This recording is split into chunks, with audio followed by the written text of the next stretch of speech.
Hola, muy buenas tardes. ¿Cómo están? Invitamos a pasar a quienes aún están en la puerta para acompañarnos a este momento de apertura del cuarto foro abierto de política exterior argentina de Red APE. Es un gusto darles la bienvenida a este espacio de reflexión, de intercambio sobre la actualidad de la política exterior argentina, en este primer panel denominado La actualidad de la política exterior, rupturas y continuidades. Agradecemos especialmente la presencia de embajadores, Hugo Gobi, Federico Mirre, Hernán Patiño Mayer, Sergio Cerdá, Eduardo Porretti, Gonzalo Urriola Beitia, Carlos García, Horacio Ravena, de docentes y maestros de nuestras universidades. En el nombre de Ruth Yamín creo que podemos representar a muchos de quienes nos han formado, a colegas académicos, al cuerpo diplomático. Sean todos muy bienvenidos, al igual que aquellos que nos están acompañando a través de la transmisión de YouTube. Como muchos de nosotros aquí creo que podemos coincidir, desde el retorno a la democracia, la política exterior argentina ha tenido diferentes orientaciones, diferentes perfiles en función de las visiones del mundo distintas, de los objetivos, de las etapas de inserción internacional del país, pero han habido ciertos principios y ejes estructurantes que retomaron muchas de las tradiciones diplomáticas argentinas que tienen que ver con la no injerencia en asuntos de terceros estados, la importancia de la integración regional, la defensa de los derechos humanos, así como también, como siempre, el reclamo por la soberanía efectiva sobre las Islas Malvinas. Es por eso que celebramos que hoy Red APE esté organizando esta mesa de debate que cuenta con distinguidos representantes de la diplomacia argentina, quienes seguramente, en función de sus formaciones, sus trayectorias, sus experiencias, van a poder brindarnos elementos para comprender qué procesos de cambio se están dando, si es que los hay, cuáles son aquellos procesos de continuidad que siguen vigentes. Agradecemos muchísimo a las figuras que hoy nos acompañan, que son María del Carmen Esquef, quien fue embajadora en Francia y recientemente se desempeñó como representante permanente ante Naciones Unidas entre el 2020 y el 2023. La presencia del ex vicecanciller Alberto Dalotto, que además cumplió funciones muy importantes como representante permanente ante los organismos internacionales en Ginebra. La participación de Raúl Alconada Sempé, ex vicecanciller, entre 1988 y 1989, y la del exministro de Relaciones Exteriores y recientemente embajador en Chile, entre 2020 y 2023, Rafael Bielsa. Nuevamente agradeciendo la presencia de estos distinguidos invitados e invitada de lujo, vamos a dar comienzo a las exposiciones y, si así el tiempo nos lo permite, al final de cada una de las presentaciones tendremos un pequeño momento de intercambios para preguntas del público. Sin más, y agradeciendo nuevamente en nombre de Red APE, le voy a dar la palabra a María del Carmen Esquef.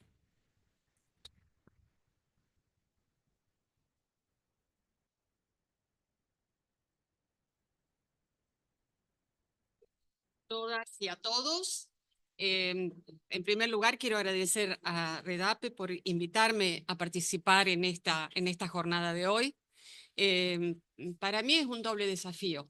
Primero, por un público tan amplio, tan importante, de edades diferentes, lo cual me parece muy, muy bueno, pero también porque prácticamente los que están a la izquierda mío y adelante mío han sido mis superiores en algún momento de la carrera. Y muy orgullosa de haber podido hacer la carrera diplomática, que es una carrera estructurada, porque debe ser estructurada. Tenemos que responder a una política exterior y también tenemos que contribuir a la formación de la política exterior.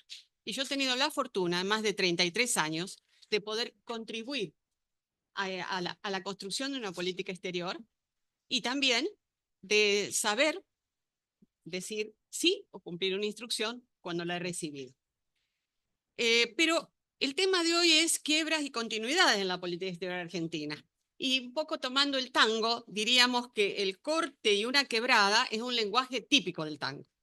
¿Cómo no mencionarlo sintiendo lo argentino?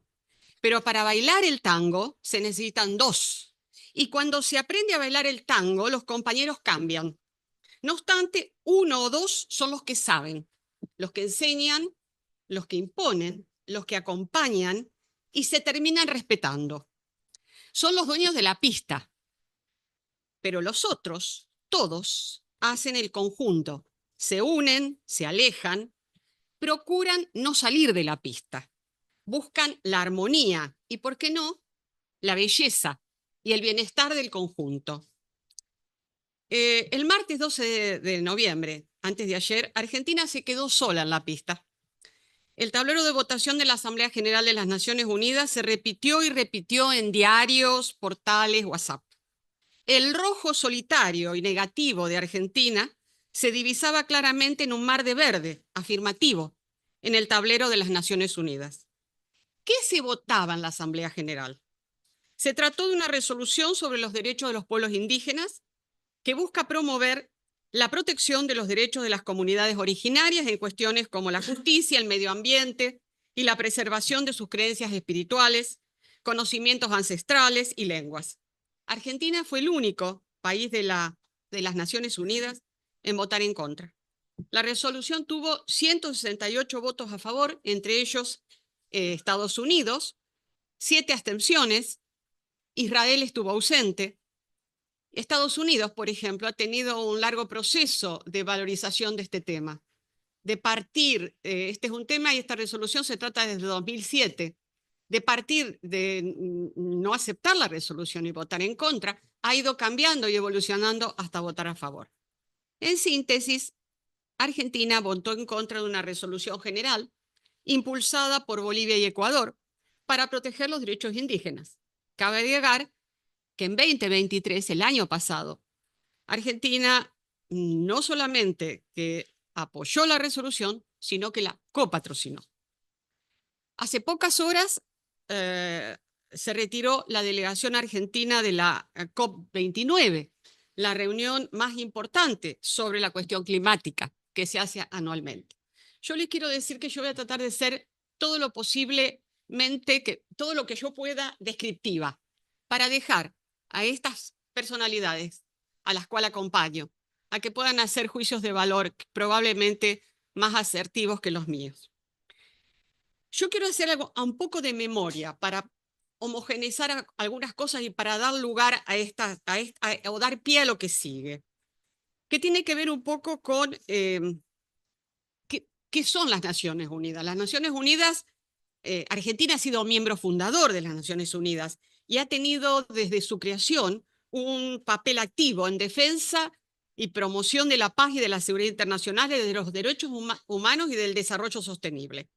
En la Embajada Argentina en Nueva York hay un muy lindo cuadro, pequeño, una foto, en realidad, una foto, que muestra cuando Argentina, en la persona de Miguel Ángel Cárcano, que en ese entonces era el embajador argentino ante el Reino Unido, firma la Carta de Naciones Unidas. Es una linda foto, que la tenemos en la sala de reuniones y que viene bien cuando uno se reúne con las otras delegaciones que van para una prenegociación o para conversar sobre algún apoyo que requieren, tener esa foto ahí adelante nuestros.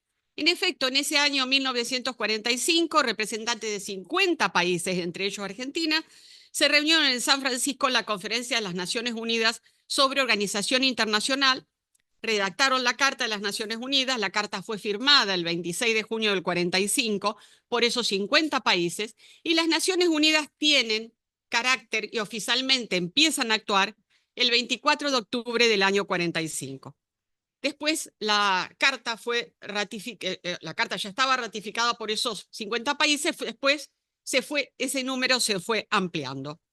Este documento fundacional fue ratificado, como decía, por estos países firmantes, pero obviamente por los 5 miembros permanentes del Consejo de Seguridad. Esto es Rusia, Estados Unidos, China, Reino Unido, Inglaterra y Francia.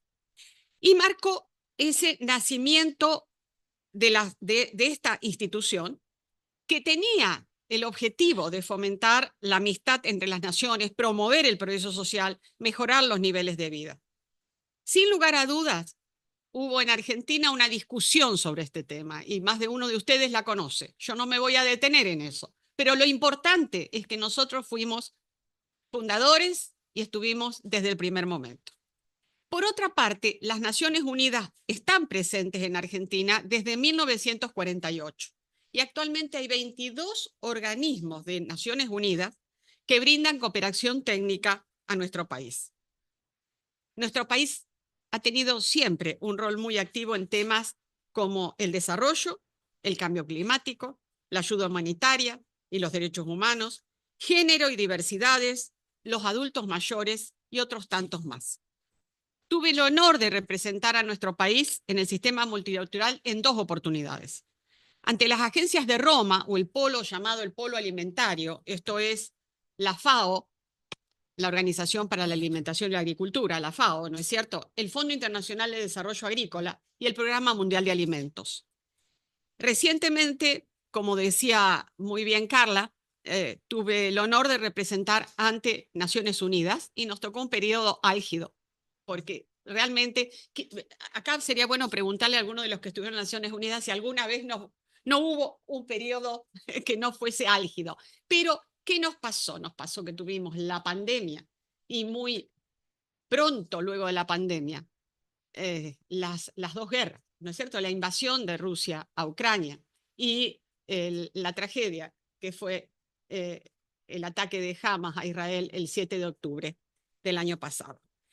Estas 2 tragedias enormes, digamos que marcaron un camino y un encorsetamiento al trabajo. No obstante ello, yo quiero destacar que las Naciones Unidas siguieron trabajando y se logró medianamente poner un marco a los conflictos para poder seguir trabajando con los otros temas. Siempre ha habido una actitud desde que fui alumna del Servicio Exterior de la Nación, siempre una actitud de Argentina respetuosa, constructiva, con el multilateralismo y con los organismos internacionales. Y como les decía, yo estoy teniendo ya más de 33 años de carrera.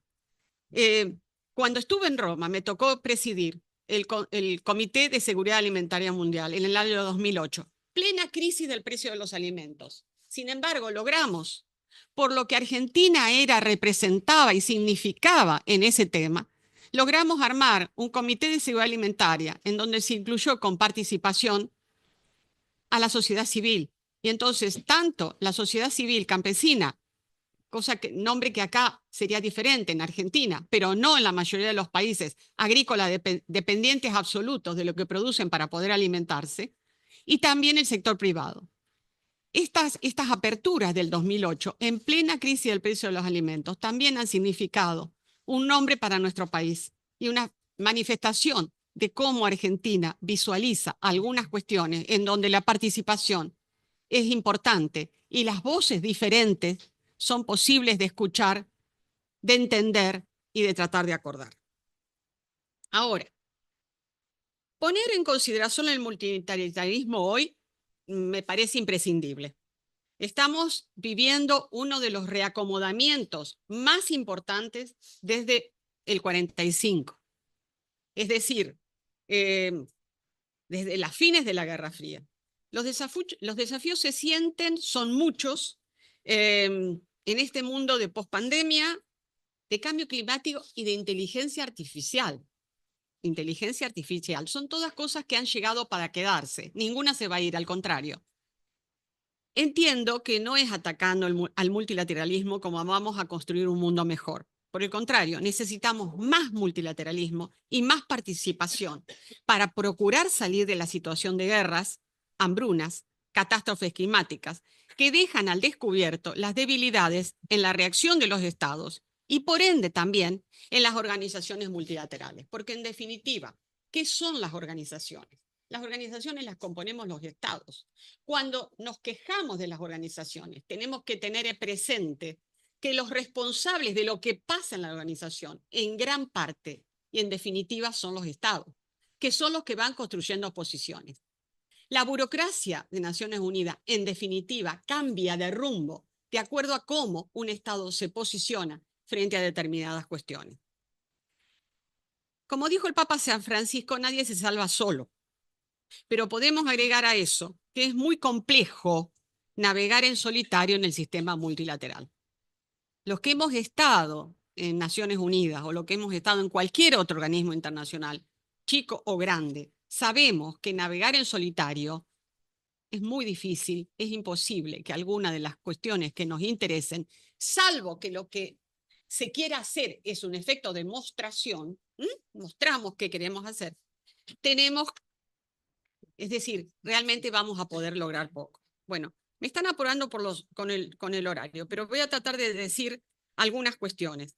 ¿En qué hemos sido? Multilateralmente, porque todos vamos a pagar. Muy bien. Con el horario. Muy bien, muy bien. Voy a decir algunas cosas más. Me gustaría que tengan y que se vayan acordándose de algunas cuestiones. De los 6 órganos principales, Asamblea General, Consejo de Seguridad, Consejo Económico y Social, ECOSOC, Consejo de Administración Fiduciaria, que ya no existe más, ya es del 94.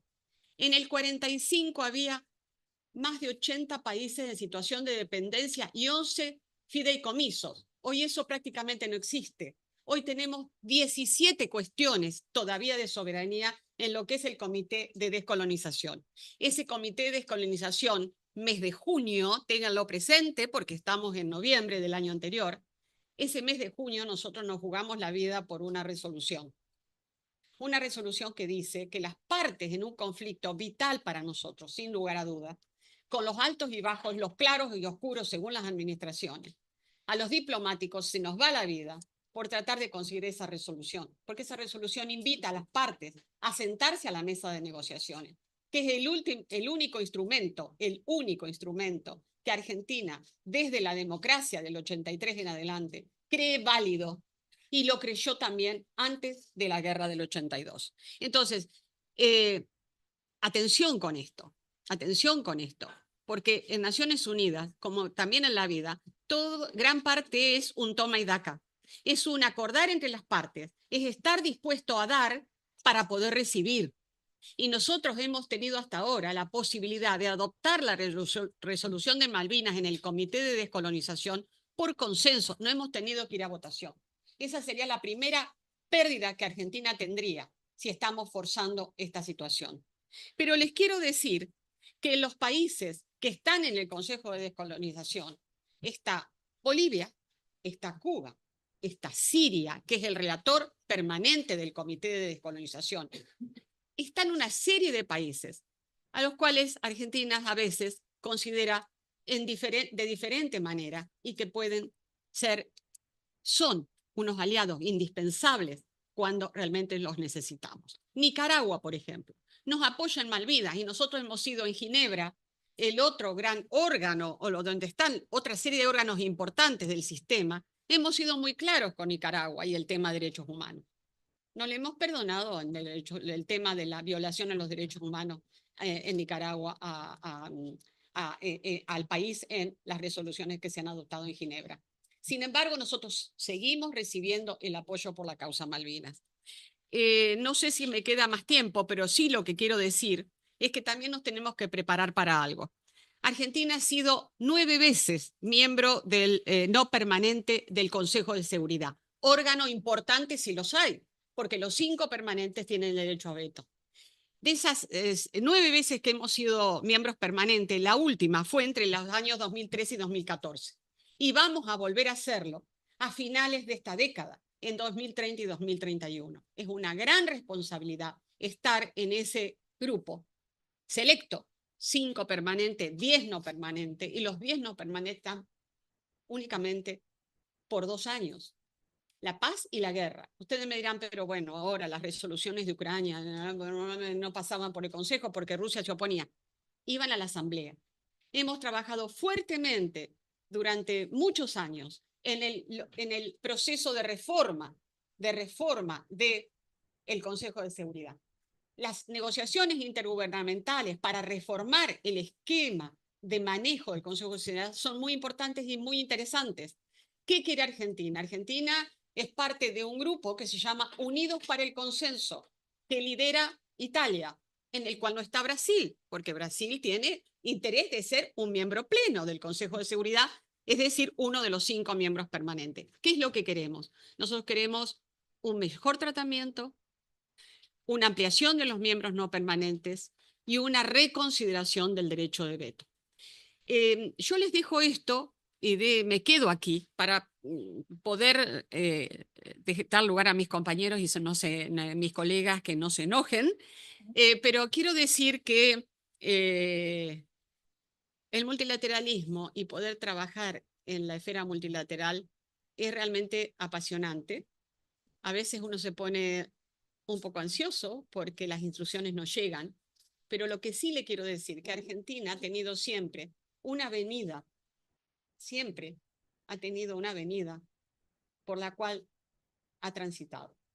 Lo importante sería unir fuerzas para no abandonar esa vía importante, amplia, que nos ha permitido transitar, ser respetados y ser convocados por un cambio que en realidad lo que puede llegar a producir es un aislamiento muy grande para nuestro país y por lo tanto para los aspectos esenciales, como pueden ser los de desarme, los de vacunas, los de cómo se enfrentan hoy las situaciones económicas financieras, otro tema que también se trata en las Naciones Unidas, la reforma del sistema financiero internacional. Entonces hay muchas cosas, además de Malvinas, que cotidianamente están allí. Las cuestiones de género y diversidades. Hay una problemática que el mundo las va a seguir tratando, estemos o no nosotros. Muchas gracias.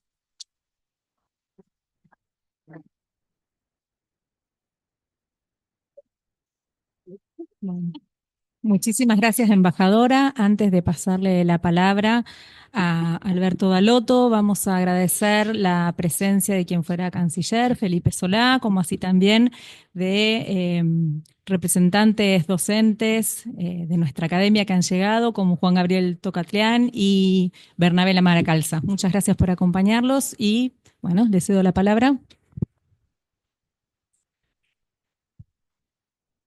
Bueno, muy buenas tardes a todos. Muchas gracias a REDAPE, Red de Argentina de Profesionales de Política Exterior, por la organización de este seminario, que me parece que llega en un momento muy oportuno a raíz de los grandes acontecimientos en materia de política exterior que se han vivido en el último año y particularmente en las últimas semanas. Y creo que a esta altura resulta evidente que el... Retumba. Ok. Decía que resulta a esta altura evidente que asistimos a un cambio profundo del modelo de política exterior que de alguna manera se diseñó en los inicios de la democracia restaurada en 1983, que suponía la integración de la Argentina al mundo de una manera cooperativa y pacífica, con eje en el multilateralismo, en la integración regional, en la relación armónica con el resto de los países del mundo. Recuerdo que el presidente Alfonsín decía que la Argentina era un país de cultura occidental, pero políticamente no alineada. Y creo que con eso quería significar que era celosa de su autonomía para tomar las decisiones correspondientes al interés nacional, pero al mismo tiempo tenía un apego a las ideas de la democracia, de la libertad y de los derechos humanos. Estas definiciones primigenias del presidente Alfonsín creo que fueron respetadas y compartidas por el resto de las administraciones de la democracia.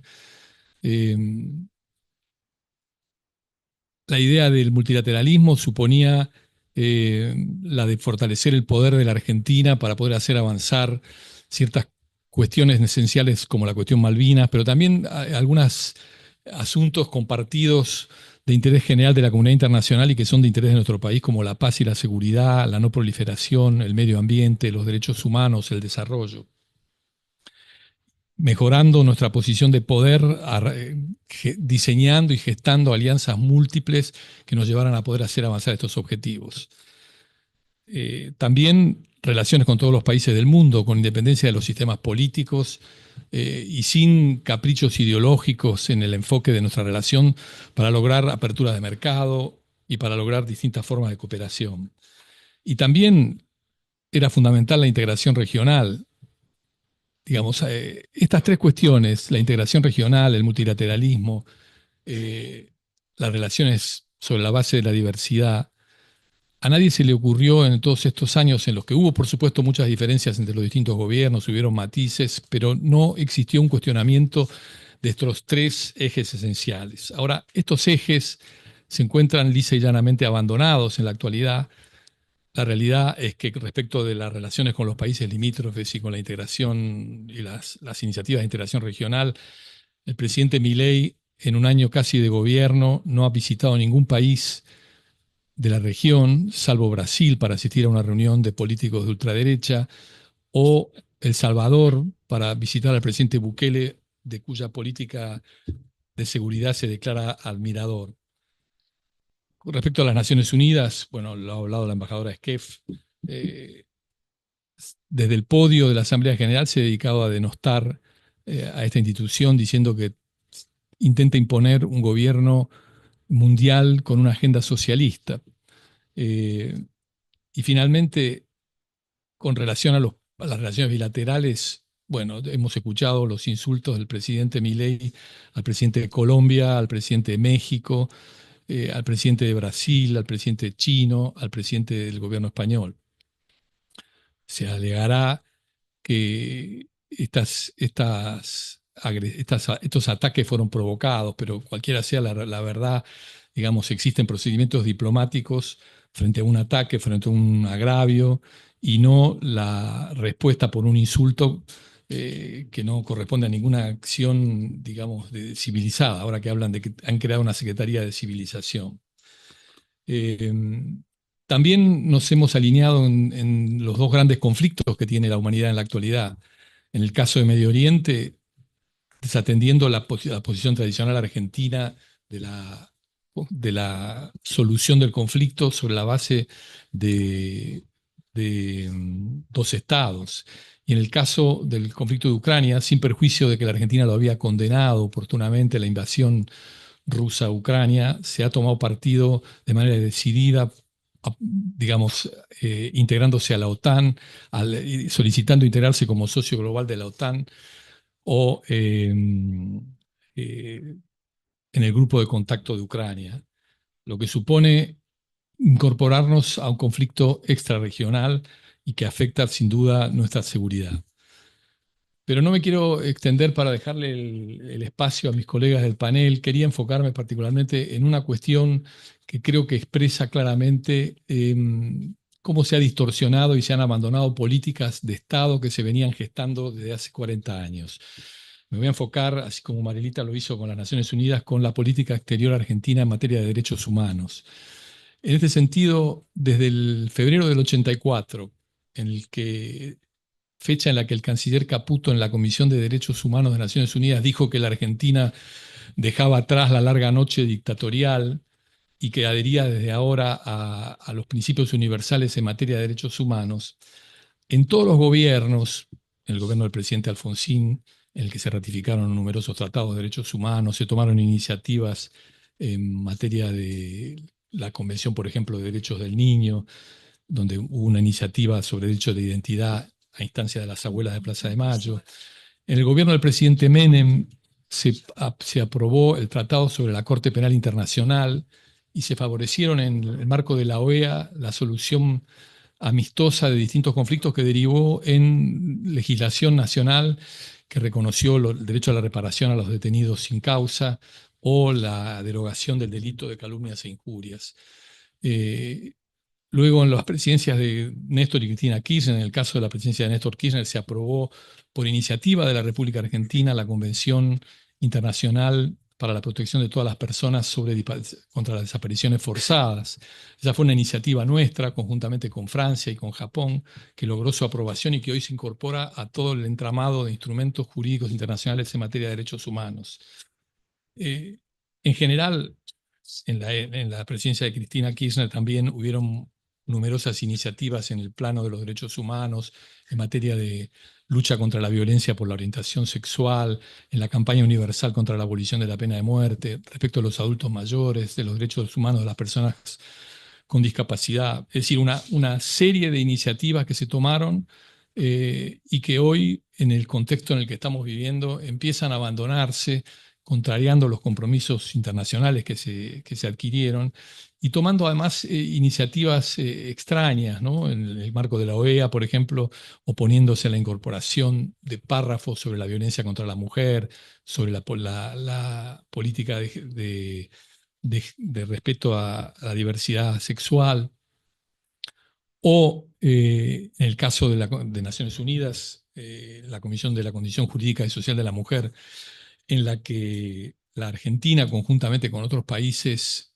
como Mali, Nicaragua, Rusia, se opuso a aprobar el presupuesto de esta comisión. O sea, todas medidas por demás extrañas. Se ha mencionado, la embajadora Skef mencionó el caso de la resolución reciente sobre poblaciones indígenas, sobre pueblos indígenas en la Asamblea General, que es una resolución que, si uno la lee, es bastante coincidente con las cláusulas constitucionales argentinas sobre el respeto de los derechos indígenas y de la identidad indígena. O sea, no tiene mayores modificaciones. O sea, que inclusive se vota en contra de disposiciones que están establecidas en la Constitución Nacional.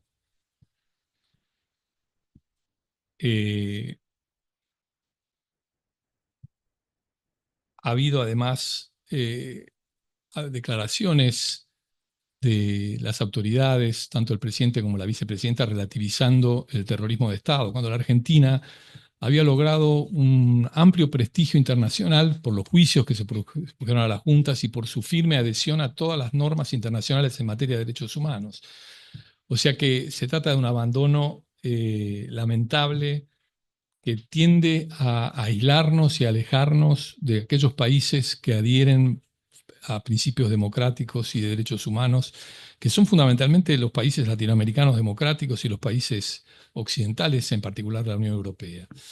Entonces, para concluir, ha habido, se registra y se detecta un apartamiento evidente de una tradición que había sido respetada en líneas generales por todos los gobiernos. Más allá de sus diferencias, creo que hubo un consenso en que eso fortalecía a la Argentina, que eso era representativo de la identidad nacional y que eso nos generaba además relaciones múltiples y respeto internacional.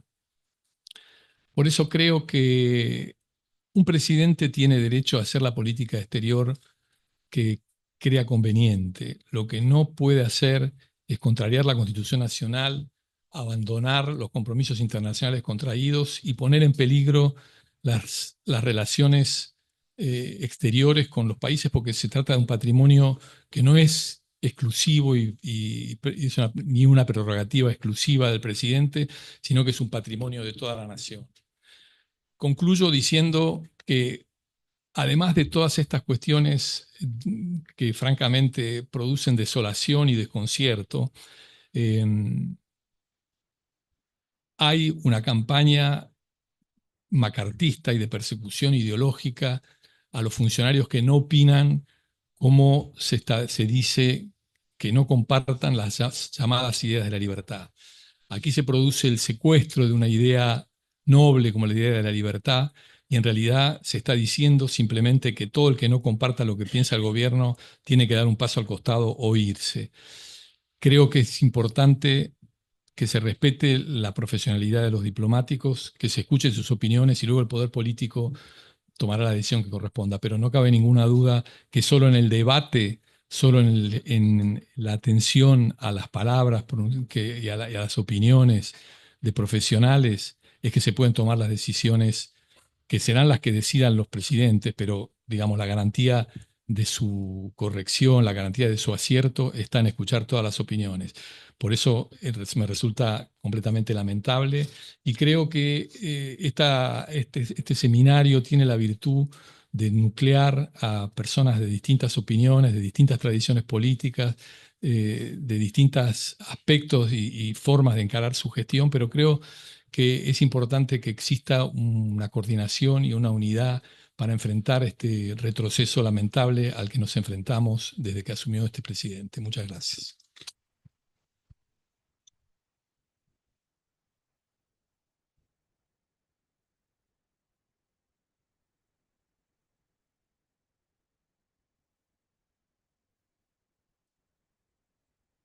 Muchas gracias, Alberto.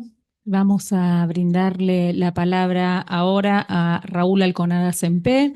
Le vamos a solicitar que se acerque el micrófono para que pueda escuchar quienes están del otro lado de sus computadoras viendo la transmisión en vivo. Y vamos a saludar la presencia de quien fuera ministro de Relaciones Exteriores y ministro de Defensa, Jorge Tayana, que ha arribado al salón.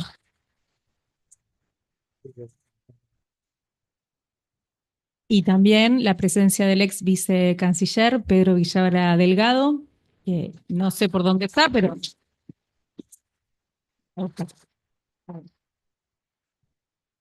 Le damos la palabra. A lo mejor hablo despacio porque tengo mucha confusión, entonces tengo miedo de decir algo contundente y que sea trágico. Todo lo que había preparado, después se los mando a una dirección informática, pero precisamente lo que decía Alberto, las cosas que están pasando las últimas horas, todo lo que uno prepara prolijamente queda sin efecto.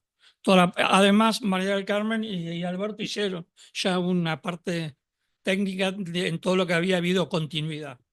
Yo voy a contar otra parte, aprovechando que me tocó estar de varios lados del mostrador. Me inhibe la presencia de Jorge Tayana y de Rafael Bielsa. También hemos estado de varios lados. Sí, pero ustedes con más conocimiento. Entonces, a Felipe menos porque no viene de la Cancillería, entonces estamos más parejos. Pero a ellos dos, como que uno... Pero quiero arrancar con eso.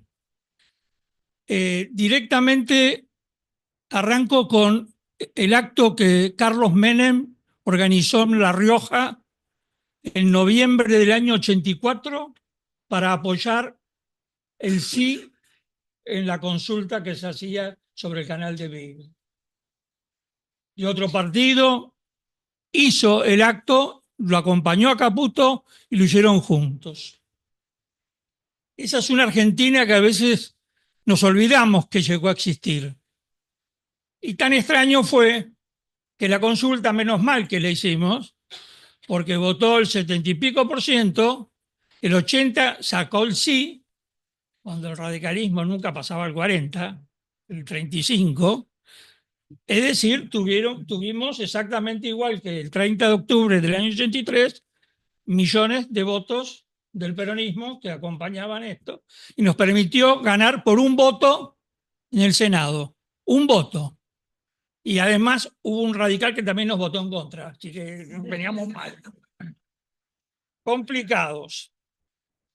Gracias a Elsa Kelly y a Hugo Gobi, Caputo nunca había pisado la Cancillería en su vida, y el modo de vestirse lo habrá demostrado también, no era un hombre de Cancillería.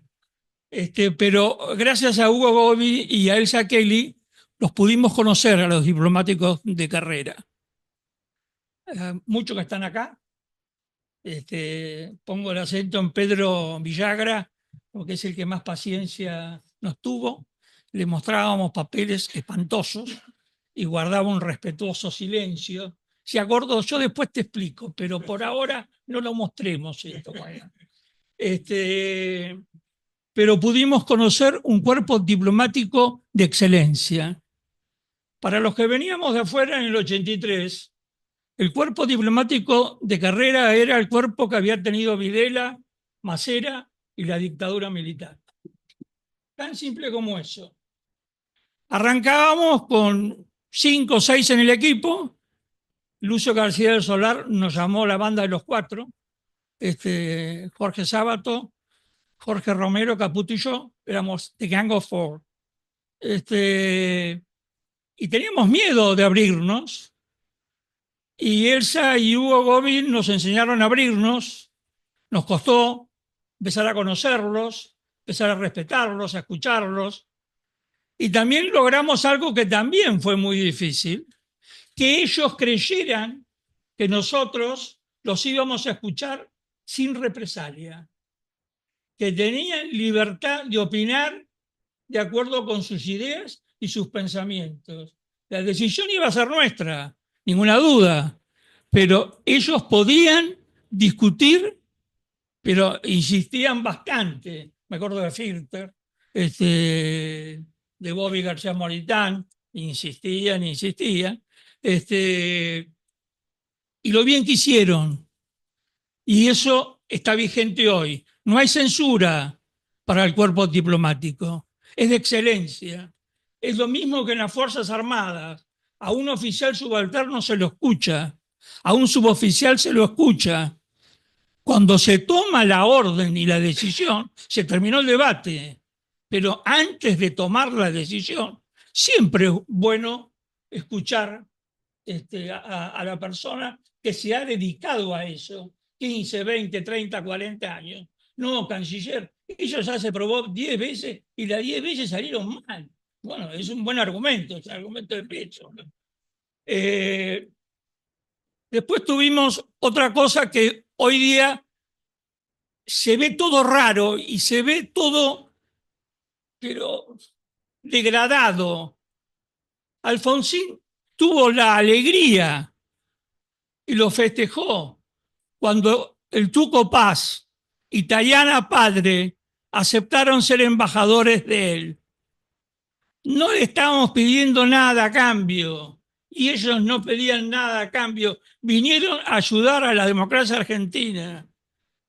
Y también a Jorgito Vázquez, que se incorporó en República Dominicana. Después a Apolo Tetamanti, que nos daba clases en el Salón Verde de cómo íbamos a hacer en la primera reunión multilateral que fue en Quito. Un embajador de carrera de origen peronista nos enseñaba a los radicales que llegábamos cómo íbamos a poder hacer en Quito.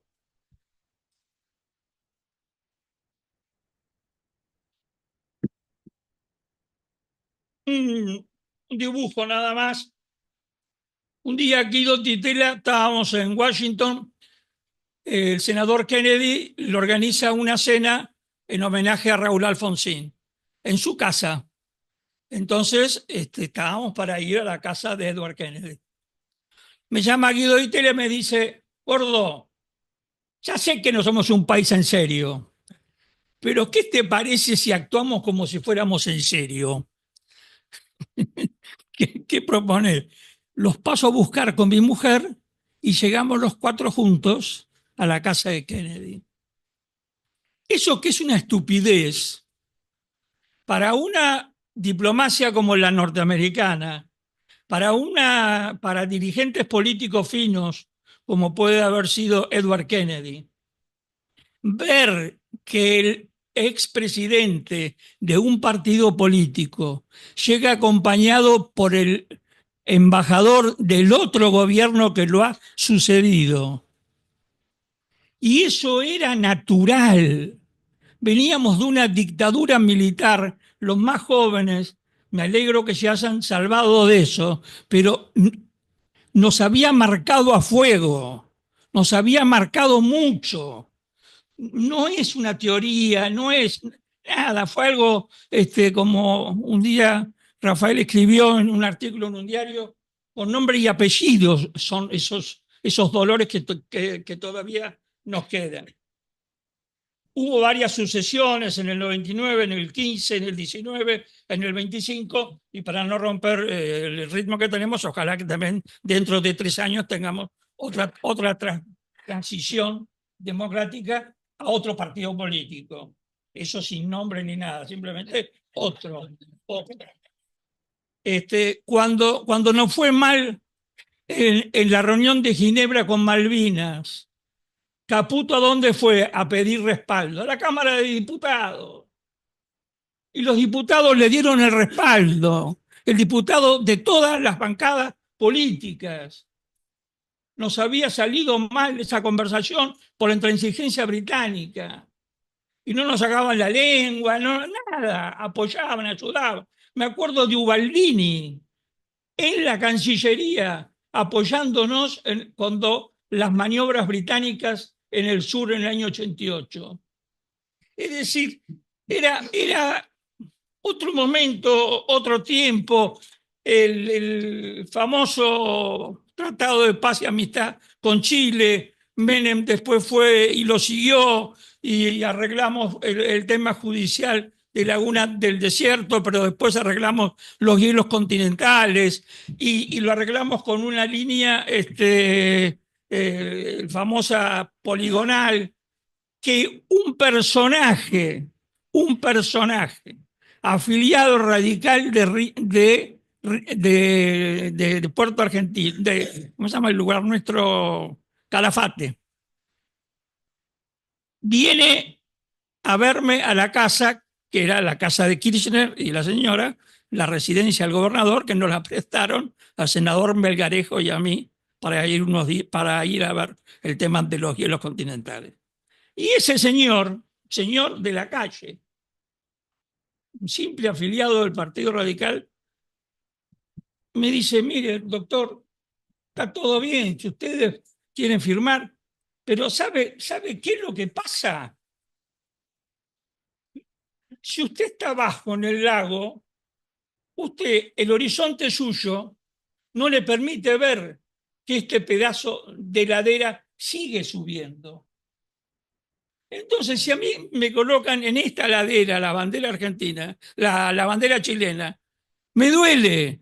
Si ya lo ponen después de este horizonte, me duele menos.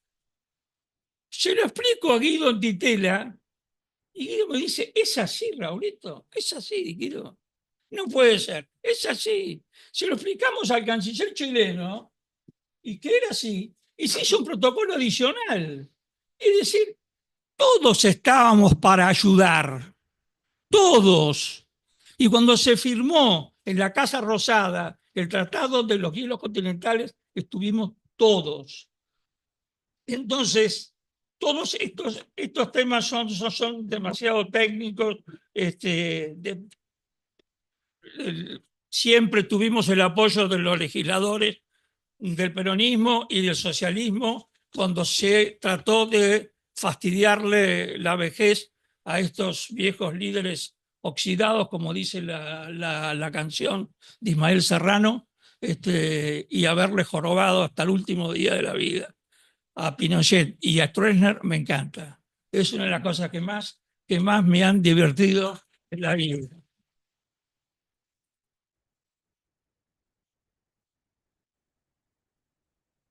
Contadora, el viaje a La Habana, los acuerdos con Brasil, todo eso está, ya lo vamos. Pero yo quiero reivindicar el Guido Antitela y Andrés Cisneros, que venían una vez al mes al departamento donde vivía Alfonsín o donde trabajaba Alfonsín. Y venían a verlo como canciller y como vicecanciller. Le informaban, le consultaban, escuchaban. Alfonsín hablaba con ellos. Nunca jamás se tomó una decisión, ¿no? Pero nunca el principal partido de oposición de ese momento, ya no somos lo mismo, no se enteraba por los diarios que se estaban discutiendo en el gobierno.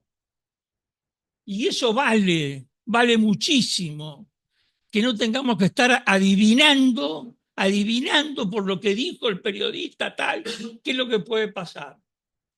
Después llegaron ellos, Rafael y Jorge, y a Juan Gabriel lo conocí en una reunión de consulta que hizo Rafael en el Salón Verde, y era para preguntarnos precisamente qué opinábamos sobre X tema de política exterior.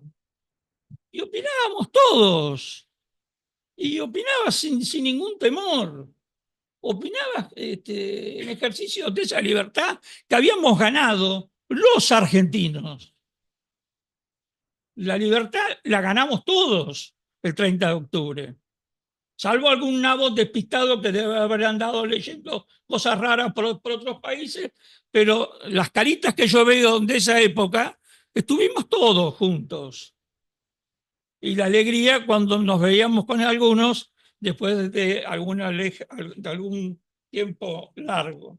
Pero antes que me pasen el papelito con el número 3, voy a entrar en un tema que María del Carmen lo comenzó. Pero voy a contar algo que yo me enteré ya grandecito, de pantalones largos, ya con 72 años más o menos. Ahora tengo 74. Que fue cómo fue la votación de la ratificación de la Carta de Naciones Unidas. Primera sorpresa para mí, nunca había visto, se discutieron dos leyes juntas. El tratado, la ratificación a las actas de Chapultepec, se votó junto con la Carta de Naciones Unidas. Lo que se votó, no, se discutió juntos, un solo tema era. Después se votó por separado. El radicalismo había presentado un dictamen, pero el peronismo había tenido una división, no muy importante, pero una división. Entonces había dos dictámenes. Entonces el radicalismo defiende su dictamen de minoría, pierde, obviamente, y el dictamen nuestro se basaba en la política exterior clásica, tradicional de la Argentina, de la sociedad de las naciones, que nos habíamos retirado cuando Irigoyen da la orden porque no se aceptaba el principio de la igualdad soberana de las naciones. Entonces directamente se planteó el retiro. A los 20 años, cuando toca discutir en Naciones Unidas, el radicalismo insiste con su dictamen sobre lo que decía ella, que el voto unánime de los 5 miembros significa el veto. Nosotros cuestionábamos eso, cuestionábamos que la Asamblea no tuviese efectos conducentes. También condenábamos tuviera miembros permanentes, y así eran 7 puntos. Pero obviamente perdimos, y perdimos por afano. Pero estaba esa división que todavía no estaba cuantificada del voto en el peronismo. Y Balbín, como presidente del bloque radical, pide la palabra y dice: hemos pedido abstenernos, no nos han dejado, pero entonces ahora vamos a volver a pedir, con la aclaración, y esto yo nunca lo había leído en el Congreso, que pasase con alguna votación. Si por azar el gobierno de Perón no obtiene la mayoría para aprobar la Carta de las Naciones Unidas, el radicalismo anticipa que va a solicitar una segunda votación para rectificar el voto, porque no le podemos negar al presidente el derecho de contar con un documento, con un instrumento de la importancia que tiene la Carta de Naciones Unidas. Llegamos a ser ese país nosotros. No habíamos nacido algunos, pero llegamos a ser ese país. El crack del 30, el crack del 55, no los hemos podido recuperar, no los hemos podido reparar.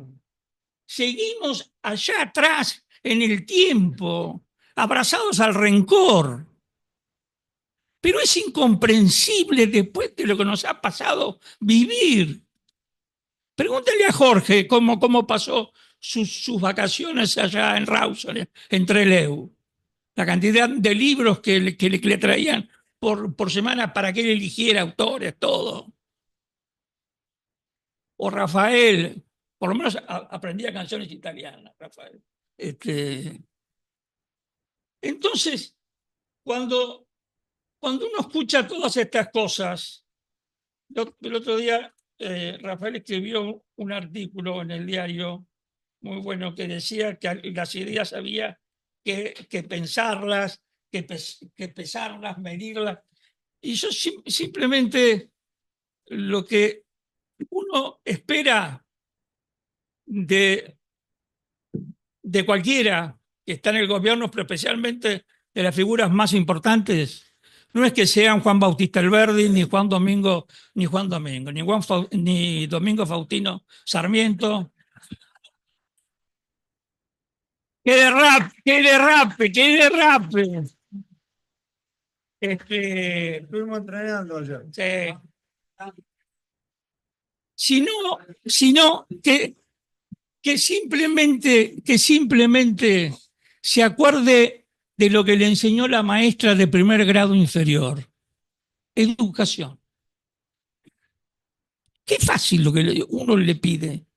No es ni un título afuera, ni Alberdi, ni Echeverría, no. Que sea educado, como nos enseñaban en primer grado inferior, en el colegio. El que tiene soberbia termina manejándose indefectiblemente con violencia. Porque el consenso es una claudicación, a mi verdad. Es realmente una pena conceder. La persuasión la rechazo porque solamente concibo la imposición. Entonces, el otro día tuvimos la suerte por los 40 años del Tratado de Paz y Amistad de juntarnos, de estar en la Cancillería, en el ISEN, con el curso de los alumnos. Se les pasó una película, una producción que hizo José Ignacio López sobre la guerra que no fue. Y uno veía a los chicos jóvenes y el reclamo que uno les hace, que mantengan la rebeldía de la juventud.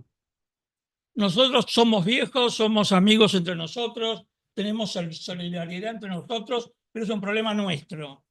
Ustedes críen, formen, fortalezcan sus propias solidaridades. Ustedes tienen sus peleas propias y una visión distinta.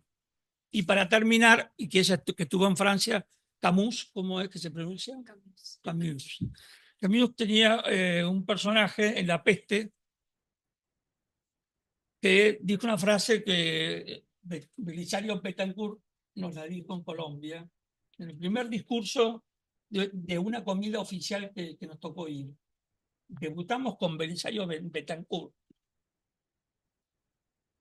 Sin memoria y sin esperanza estaban instalados en el presente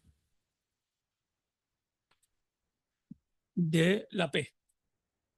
Entonces, lo importante es de decirle a cualquiera, por más importante que sea, y fundamentalmente los jóvenes que se lo digan, que tienen memoria, que tienen esperanza y que la vida la van a protagonizar ustedes, que no se delega el vivir ni el pensar.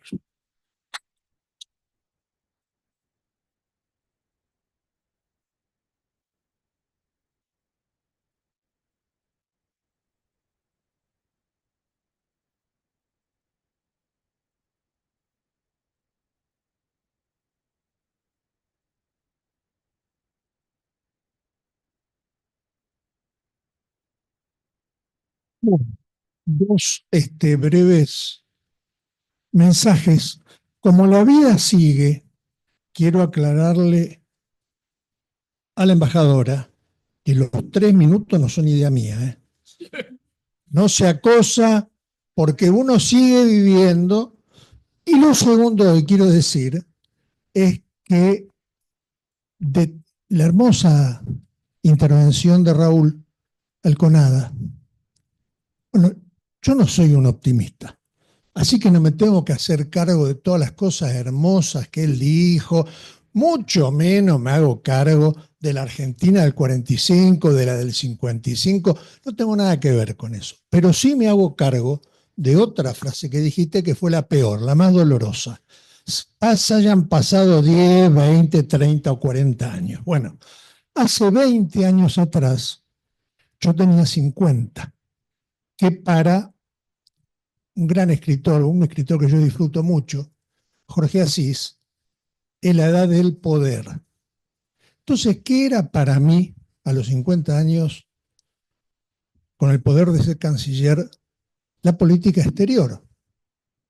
Era sólida como los pies de Dios. Era armónica como la victoria de Samotracia. Y era dura como la miseria, como la mezquindad. Pero todo era drástico. Si hoy hubiera que elegir un título aborigen para esta charla nuestra, creo que el mejor lo inventó Charly García, lo vi recién viniendo para acá. Se llama La lógica del alacrán. Ese es un magnífico título para hablar de la política exterior que propone o que produce el Occidente. ¿Y por qué digo esto? Bueno, vamos a pasar algunas cosas. Digo que la lógica del alacrán porque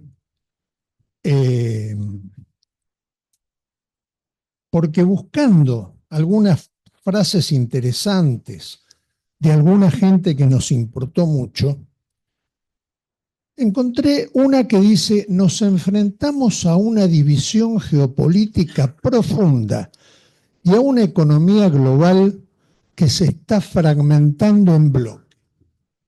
¿Quién dijo esa sensata frase? ¿Alguien de izquierda, alguien socialista? No, Christine Lagarde la acaba de decir. ¿Qué dijo de The Economist? Una especie de Biblia cotidiana de los liberales del mundo, que el orden internacional liberal se está desmoronando lentamente. ¿Qué dijo Macron? ¿Qué dijo Macron? Macron dijo: necesitamos políticas industriales made in Europa en sectores estratégicos. Luego, hay que subvencionar empresas estratégicas. Luego, hay que derogar la libre competencia en sectores claves, inteligencia artificial y tecnologías verdes. Luego, necesitamos un golpe de inversiones públicas. Luego, hay que gravar transacciones financieras. Hay que ponerle impuestos a las multinacionales. El conocidísimo comunista Macron. Y luego, ¿qué dijo Jake Sullivan, un especialista del gobierno saliente de los Estados Unidos en materia de seguridad nacional? Dijo: necesitamos proteger un número específico de tecnologías sensibles con restricciones específicas. ¿Por qué me gustó? Me gustaron esas 4 frases. Bueno, ahora la pregunta que les hacen a quienes intervienen en algunas notas por radio y por televisión, como el pobre Juan Gabriel Tocatlián, que es periódicamente castigado por las preguntas, es: ¿qué es mejor para la Argentina por el triunfo, como consecuencia del triunfo de Trump? ¿O qué va a producir la designación de XX por parte de Trump para la Argentina? Bueno, también citando ahora un fantástico artículo que escribió Juan, que publicó en Anfibia, si no me equivoco, hace un par de días. En realidad, uno, ¿cómo debería juzgar la política internacional de un gobierno? ¿O cómo debería ser si le toca gobernar o si le toca ser parte de un gobierno? Bueno, en primer lugar, esta medida nos coloca en mejor o en peor situación a la hora de negociar para el bienestar colectivo de nuestra patria. Ahí tenemos un buen elemento para pensar. Luego, esta decisión mejora o empeora el respeto que con muchos sacrificios, eso lo marcaban quienes me antecedieron en el uso de la palabra, han hecho varias generaciones de individuos talentosos y personas a las que respeto intelectual y moralmente. Yo creo que tenemos que intentar fortalecer esos activos. Acá se mencionaron derechos humanos, relaciones con los pueblos originarios, protección o reivindicación de la defensa de los derechos femeninos. Hay muchísimos. No quiero repetir cosas que se conocen. Luego, la Argentina tiene una fortaleza de exportadora que deje boquiabierto a alguien de Estados Unidos, no, en absoluto, cada vez menos. Hay muchos que piensan que tener litio equivale a tener una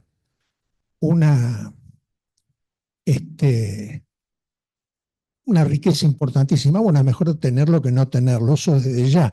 Pero la invitación a formar parte de un ministerio parecido, Secretaría de Estado parecida a la que acá tiene el doctor Sturzenegger, a Elon Musk, no debería hacernos olvidar que ese señor es el hombre más rico del mundo, cosa que el señor Sturzenegger no lo es. Me parece magnífico que les pidan ideas, pero mucho más me gustaría que las pidiéramos nosotros y las aplicáramos acá. Eso es lo que me gustaría más. ¿Por qué digo esto? Bueno, un poco por amargado, pero eso lo dije al principio. Cuando empecé a hablar ya de movida dije, miren, yo soy amargado, no soy un contento. Para eso lo tenemos a Raúl. Pero ¿por qué digo todas estas cosas? Por lo siguiente. No por amargado seguí escuchando la misma radio o las mismas radios chilenas que escuché por 4 años. Una se llama Bio Bio, es una radio fantástica. A mí me gusta mucho. Gente respetuosa. En Chile hay un enorme respeto por medir todo. Miren, ¿no? Cruzar la calle está medido, cuántos gramos de grasa tiene una comida está medido, todo está medido. Cosa que es maravillosa, porque cuando se puede medir, ¿para qué opinar? Entonces las discusiones se circunscriben a temas mucho más importantes. Vos sabés que esto no es cierto. Quien ayuda mucho es el Banco Central, que tiene la obligación de hacer todo tipo de estadísticas y comunicarlas públicamente todos los miércoles. Entonces yo los escucho y las leo con una minuciosidad benedictina. ¿Cuál era el tema de hoy?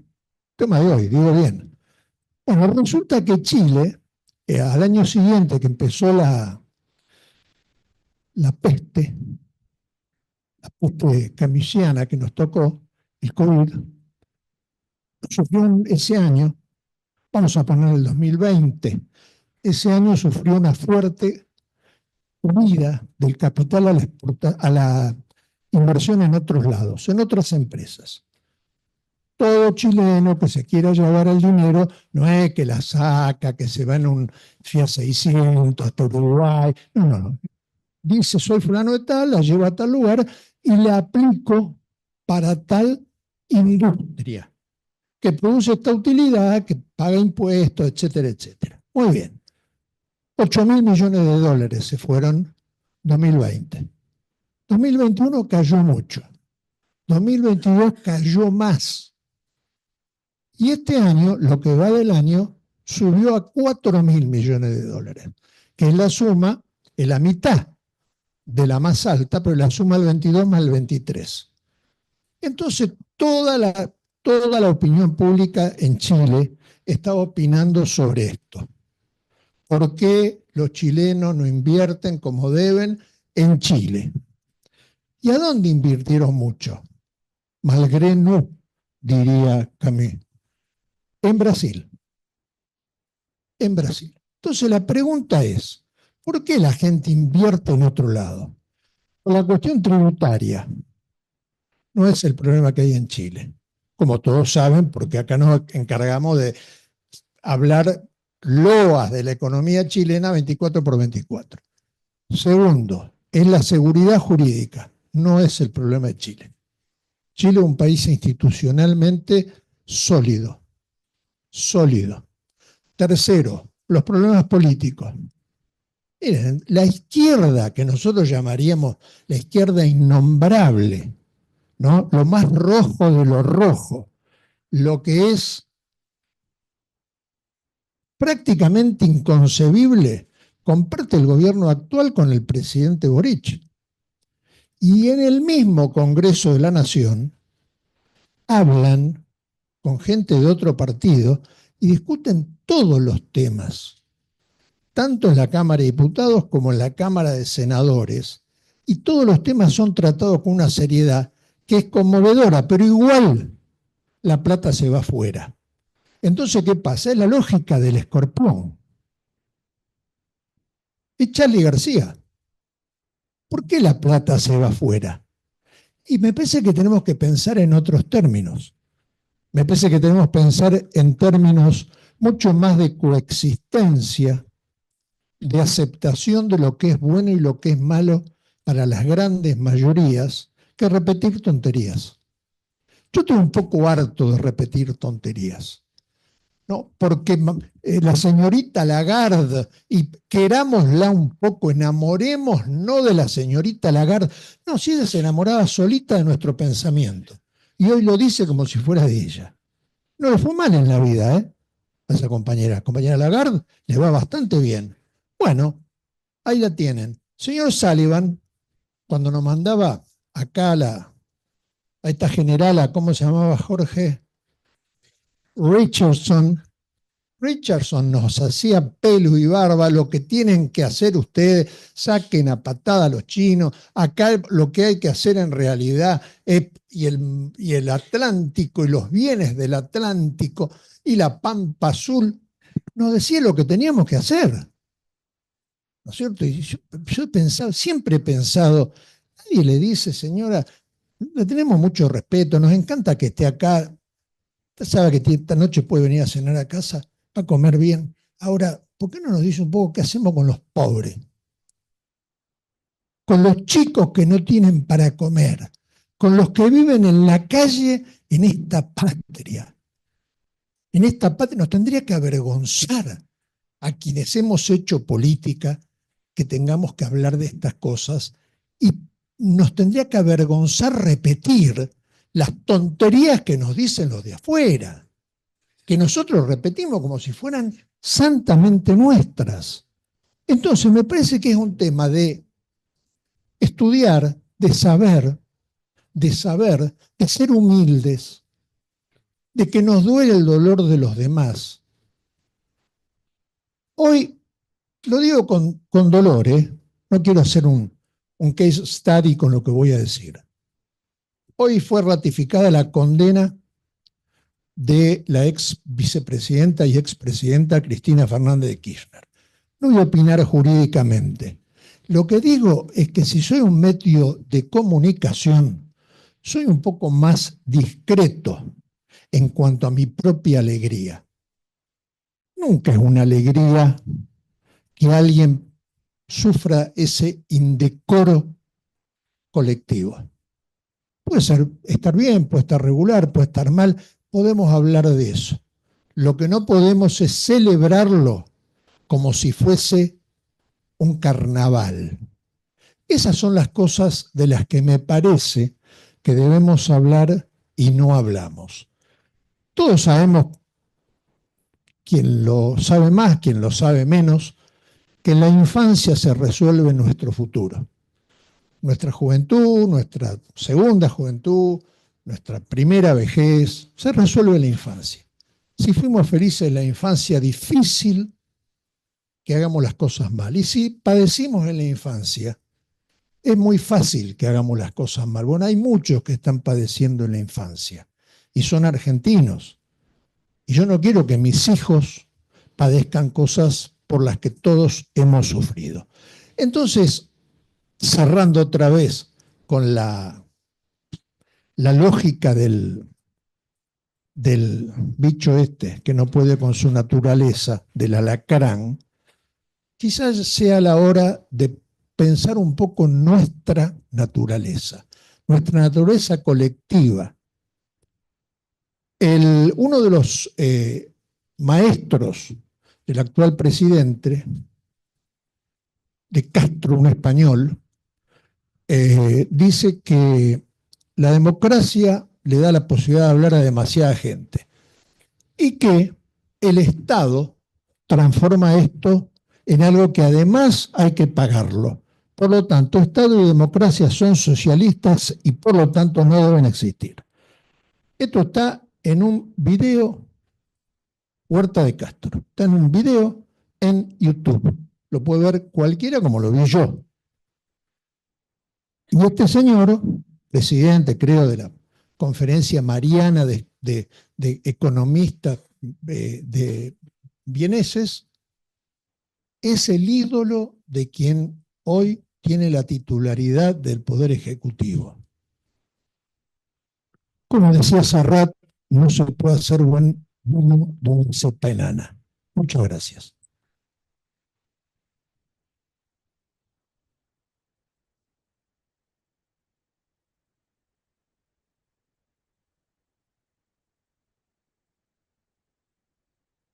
Agradeciendo las exposiciones y en función del tiempo que nos resta, vamos a abrir el espacio para 2 preguntas que pedimos que sean preguntas y no comentarios y reflexiones, sino preguntas dirigidas al panel, así tienen tiempo de responderlas nuestros invitados, si es que hay. A ver, por allá, 1, 2, bien. Tomamos las 2 juntas y nos indican si es para alguien en particular o en general.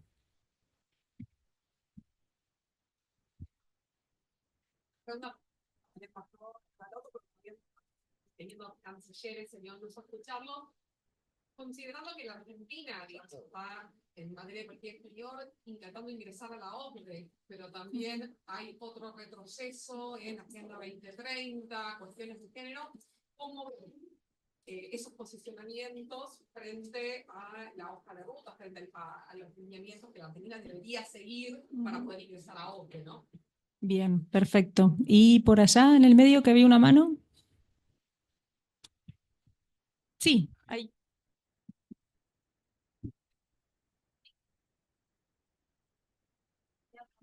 ¿Cuál era la opinión en base a y la histórica decisión de no institucionar?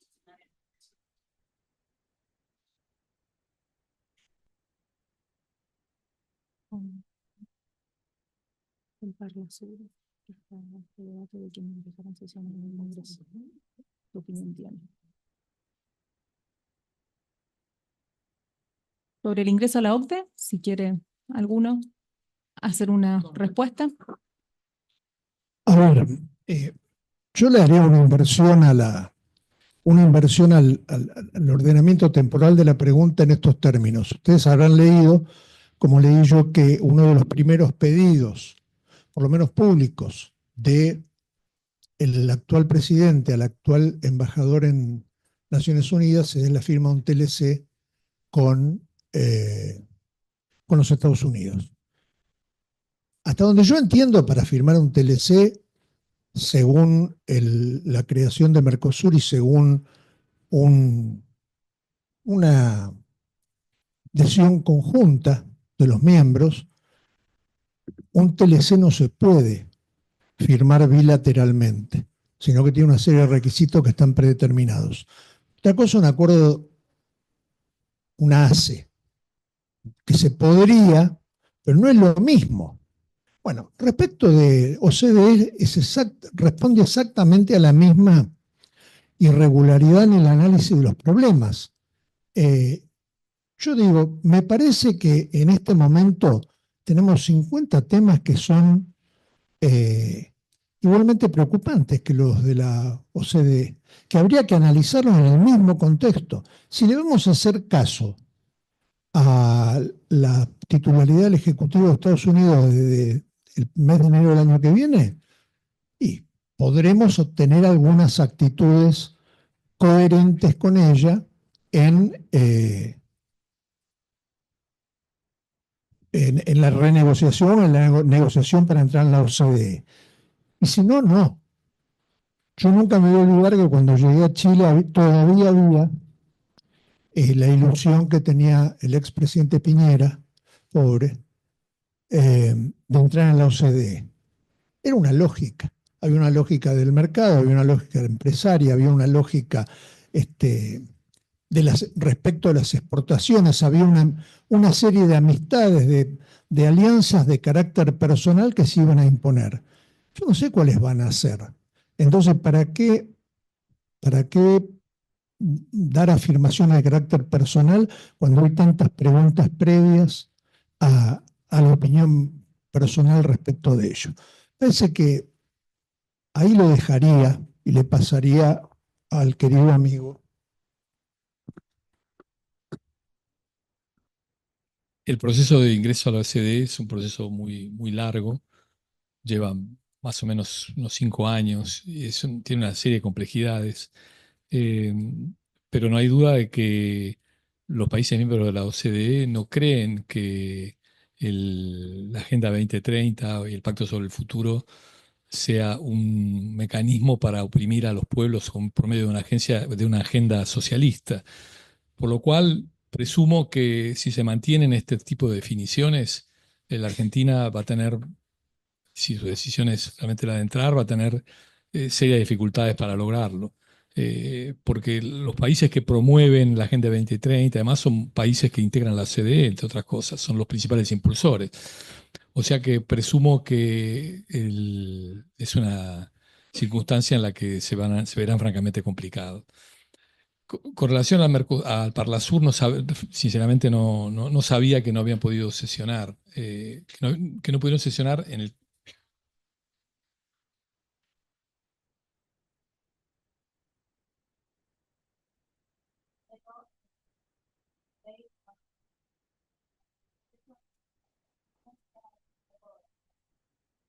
Bueno,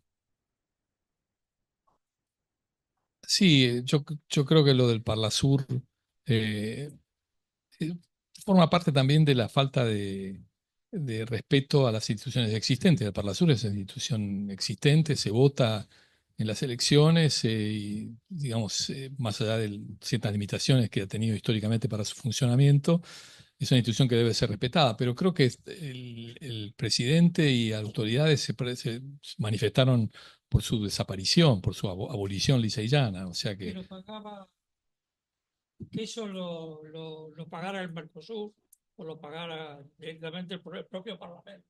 Esos gastos. Que la Argentina no. la Argentina se mantenía aparte. Pues eso forma parte de toda esta disrupción respecto de las instituciones que veníamos señalando. Manguito. Bueno, muchísimas gracias. Perdón. Sí, sí. Simplemente, ante el optimismo que me adjudicó Rafael, Dale, ¿puedo escucharme?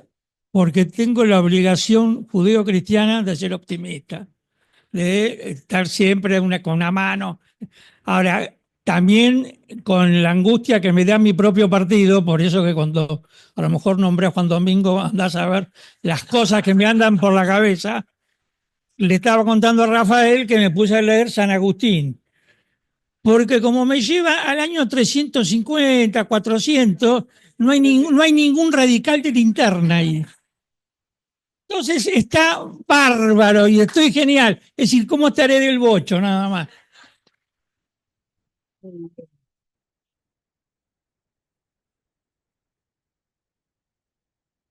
Bueno, muchas gracias. Cerramos este panel.